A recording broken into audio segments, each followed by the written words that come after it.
Jadi agama ini berjamaah patokannya dalil, bukan akal. Karena kalau agama patokan akal, justru banyak hal-hal dalam agama ini juga yang kalau dicermati sekilasnya banyak yang tidak masuk akal. Sekilas tidak masuk akal. Contoh, ini perkataan Ali bin Abi Thalib yang masyhur, "Lau kana dinu bi ra'yi", seandainya agama dengan akal. Seandainya agama ini akal patokannya, maka mengusap sepatu itu yang bagian mana yang kalau menurut akal? Bawahnya, yang kotor kan bawahnya. Tapi kenapa saya melihat justru Nabi melihat yang ngusap sepatu itu atasnya? Yang buang angin dubur, yang dibasuh apa? Kalau agama dengan akal berarti harusnya yang dibasuh itu apa coba? Lah yang kentut buang angin kan dubur, yang dibasuh ke wajah, nggak nyambung banget. Harusnya dubur dong yang dibasuh kalau akal. Tapi kan tidak bisa kita main akal begitu. Allah perintahkan untuk wudhu, ya sudah basuh wajah. Jadi agama bukan dengan akal patokannya, tapi wahyu, walaupun tidak masuk akal para jemaah. Maka Aisyah pernah ditanya tentang masalah ini. Ya, Aisyah ditanya tentang kenapa wanita yang haid, wanita yang nifas diperintah mengqadha puasa tapi tidak mengqadha salat. Apa jawaban Aisyah? Aisyah jawabannya anteng saja, gampang saja. Aisyah jawabnya, ya wis toko konone, istilah gitu. Ya sudah dari sononya sudah, kita tinggal pasrah, ngapain bingung-bingung. Itu Aisyah jawabannya gitu. Ya. Kalau kita kan harus mikir-mikir dulu, ya wis enggak usah ya wis dari sananya begitu ya sudah, selesai. Itu nanti ada kaidahnya. Jadi kita dalam beragama nggak harus lihat hikmahnya, nggak harus muter-muter nyari hikmahnya apa, ya wis pokoknya dari sananya begitu ya sudah, selesai. Jadi ya, kalau ditanya kan baik, apa salahnya sih? Kita jawab, dia tanya aja, sholat baik nggak? Baik kan kalau diperbanyak, baik nggak? Ya baik. Gimana kalau kita maghrib 7 rakaat? Kan baik. Atau sekali-sekali subuh 6 rakaat kek? Kalau ditanya haram lah, bukankah kebaikan lebih baik? Itu baik bukan? Menunjukkan ya bahwa agama itu bukan akal kan? Bahwa agama itu bukan akal. Contoh, saya ditanya di sebuah instansi, Pak, bulan Ramadan itu kan bulan suci, ya. Kenapa tidak dimasukkan di bulan-bulan haram berperang? Bukan urusan lo, urusan Allah. Allah mengatakan minha arba'atun hurum, ya, dari 12 bulan itu ada 4 bulan haram, surat 9 ayat 36.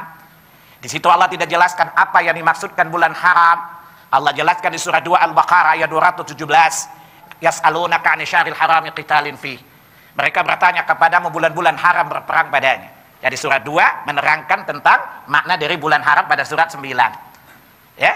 Kemudian ketika Allah bertanya, yas'alunaka 'anil syahril harami qitalin fi. Di sini enggak dijelaskan bulan haram berapa. Dijelaskan Allah di surat 9 ayat 36.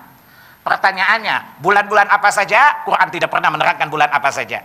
Nabi menjelaskan dalam kitab Udhiyah dalam Sahih Bukhari, kata Nabi, thalathun mutawalliyatun, 3 bulan berurutan. Dzulqa'dah, Dzulhijjah, Muharram, wa syahrul mudhar, dan bulannya orang mudhar ay Rajab. Pertanyaannya, kenapa Ramadan enggak dimasukkan ke dalamnya? Bukan urusan lo. Nah, agama bukan akal kan? Kalau agama akal, tentu Ramadan lebih layak tidak berperang di dalamnya, bukan? Tapi Allah tidak mengharamkan berperang di bulan Ramadan. Karena agama bukan akal. Paham? Kira-kira baik nggak kalau bulan Ramadan kita nggak perang, lebih baik kan? Kalau kita. Tapi Allah tidak menjadikan bulan Ramadan sebagai bulan diharamkan berperang di dalamnya. Paham? Ini menunjukkan agama itu bukan akal. Itu bukan akal, namanya akal-akalan. Bisa dipahami bapak-bapak ya? Kalau pakai akal kira-kira bulan Ramadan layak nggak jadi bulan haram? Andai kata bulan haram dimusyawarahkan dalam bahsul masail, kira-kira masuk Ramadan itu? Orang kata kafir aja dirubah? Ya apalagi kalau masih masuk. Tapi sekali lagi agama bukan akal. Ramadan disakralkan oleh umat Islam, tapi oleh Allah tidak dimasukkan sebagai bulan haram. Bisa dipahami bapak-bapak? Itu contoh bahwa agama bukan akal. Ya, ketika Ali bin Abi Thalib radhiyallahu an bertanya kepada Rasulullah SAW tentang orang yang wudhu ketika dia memakai khuf, ya kira-kira sepatu laras lah yang tertutup sampai mata kaki ya. Kata Ali bin Abi Thalib radhiyallahu an, kalau saya membasuh sepatu ketika khuf, ketika saya wudhu, kira-kira di atas atau di bawah? Kata Nabi di atas. Kata Ali bin Abi Thalib, itulah agama bukan akal. Kalau akal pasti yang dibasuh di bawah kan, tapi Nabi tidak membasuh yang di bawah, tapi di atas. Ini menunjukkan agama itu bukan akal. Ini kira-kira korelasi dengan hadis ini ya. Saya sering mendengar beragama itu tidak boleh pakai akal. Beragama tak boleh pakai akal. Ini adalah dogma. Karena mereka mengatakan tak masuk akal, anak Allah, Allah Bapa, Rohul Kudus, satu dalam tiga, tiga dalam satu. Tak masuk akal Pak Pendeta, jangan pakai akal. Pokoknya kau telan aja bulat-bulat, jangan pakai akal. Dalam Islam, apalah ta'qilun, apalah tatafakkarun. Padahal begitu banyak ayat-ayat yang ditujukan orang berpikir. Ya, apalah ta'qilun, apalah tatafakkarun. Jadi bagaimana mendahulukan akal dalam agama? Dalam Islam akal dipakai. Akal dalam agama Islam hanya tidak bisa dalam beberapa perkara simpel kecil. Secara umum rasional.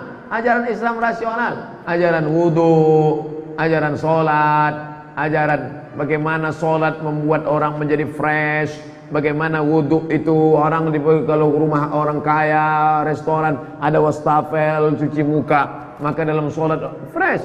Tidak hanya cuci muka, kumur-kumur, gosok, bahkan zahir batin. Jadi rasional. Ajaran Islam itu sangat rasional. Maka kalau ada orang mengatakan kau kalau sudah mengaji kau usah pakai akal lagi. Oh, gimana? Islam itu akal. La dina liman la aqlalah, bukan hadis. Ungkapan orang-orang ahli hikmah. La dina liman la aqlalah. Tidak ada beragama bagi orang yang tak berakal. Tapi bukan hadis, ungkapan. Oleh sebab itu maka dalam Islam akal dipakai. Hanya ada beberapa perkara yang tak bisa pakai akal. Bukan banyak.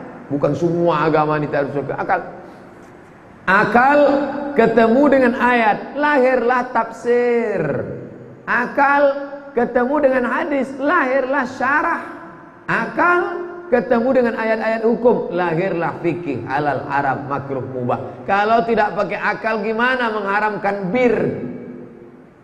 Mana ada ayat Quran? Ya ayyuhalladzina amanu bir. Mana ada? Lalu bagaimana cara pengharaman bir? Dikiaskan ke khamar. Pakai apa? Akal, kias. Sesuatu yang sudah ada hukumnya khamar, sesuatu yang belum ada hukumnya bir. Pakai akal. Mengkiaskan sesuatu yang belum ada hukumnya kepada sesuatu yang sudah ada hukumnya dengan melihat titik persamaan di antara keduanya. Maka hukum ini menghilangkan akal. Khamar, cairan anggur menghilangkan akal. Maka semua yang mirip macam cairan anggur menghilangkan akal, haram. Pakai apa? Akal. Makanya Imam Mujtahid itu akalnya luar biasa. Imam Hanafi itu ahli ra'i akal. Rasionalis, akal. Tapi bedanya Islam wahyu di atas, akal nomor 2. Kalau Mu'tazilah akal di atas, wahyu nomor 2. Ahlus Sunnah wal Jamaah dah, akal nomor 2, wahyu di atas. Kalau berbenturan wahyu dengan akal, campakkan akal pakai wahyu. Wallahu a'lam.